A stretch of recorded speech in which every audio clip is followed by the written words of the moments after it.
നമസ്കാരം. നെടുമ്പാശ്ശേരിയിൽ യുവാവിനെ കാറിടിച്ച് കൊലപ്പെടുത്തിയ സംഭവത്തിൽ കൂടുതൽ വിവരങ്ങൾ പുറത്ത്. അപകട മരണമാണെന്ന് കരുതിയ സംഭവമാണ് കൊലപാതകമാണെന്ന് തെളിഞ്ഞിരിക്കുന്നത്. ഇക്കാര്യം പോലീസ് സ്ഥിരീകരിച്ചിട്ടുണ്ട്. തുറവൂർ സ്വദേശി ഐവിൻ ജിജോയാണ് മരിച്ചത്. ബൈക്കും കാറും കൂട്ടിയിടിച്ചുണ്ടായ അപകടത്തിൽ ഐവിൻ മരിച്ചെന്നായിരുന്നു ആദ്യം കരുതിയത്. എന്നാൽ CCTV ദൃശ്യങ്ങളും ദൃക്സാക്ഷികളുടെ മൊഴികളും പുറത്തു വന്നതോടെയാണ് വാഹനത്തിന് സൈഡ് കൊടുക്കുന്നതിനെ ചൊല്ലിയുണ്ടായ തർക്കത്തിൽ CISF ഉദ്യോഗസ്ഥർ ഐവിനെ കാറിടിച്ച് കൊലപ്പെടുത്തിയതാണെന്ന വിവരം പുറത്തു വന്നത്.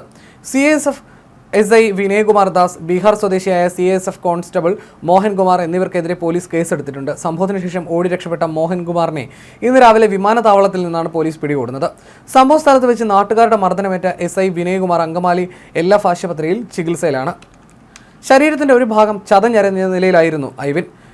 മൂക്കിൽ നിന്നടക്കം രക്തം ഒഴുകുന്നുണ്ടായിരുന്നു. രക്തം അമിതമായി വരുന്നത് കണ്ടെടുക്കാൻ ആദ്യം പേടിയായിരുന്നു. ഒടുവിൽ ആശുപത്രിയിൽ എത്തിക്കും മുൻപ് തന്നെ ഐവിൻ മരിച്ചുവെന്ന് അങ്കമാലി നഗരസഭാ കൗൺസിലർ TY ഏലിയാസ് മാധ്യമങ്ങളോട് പറഞ്ഞു. വാഹനത്തിന് സൈഡ് കൊടുക്കുന്നതുമായി ബന്ധപ്പെട്ടുണ്ടായ തർക്കമാണ് കൊലപാതകത്തിൽ കലാശിച്ചതെന്നും പോലീസും സ്ഥിരീകരിച്ചു. കാറിൽ സംഭവ സമയത്ത് 2 ഉദ്യോഗസ്ഥരും ഉണ്ടായിരുന്നു. ഇതിലൊരാൾ ഓടി രക്ഷപ്പെടുകയായിരുന്നു. ബോണറ്റിന് മുകളിൽ വീണ ഐവിനെ വലിച്ചിഴച്ച് കൊണ്ടുപോകുകയായിരുന്നു ഉദ്യോഗസ്ഥർ. 1 കിലോമീറ്റർ ദൂരം കാർ സഞ്ചരിച്ചുവെന്നും FIR-ൽ പറയുന്നു. ഇന്നലെ രാത്രി 10 മണിക്ക് നെടുമ്പാശ്ശേരിയിലാണ് സംഭവം ഉണ്ടായത്. സംഭവത്തിൽ പോലീസ് വിശദ അന്വേഷണം നടത്തി വരികയാണ്.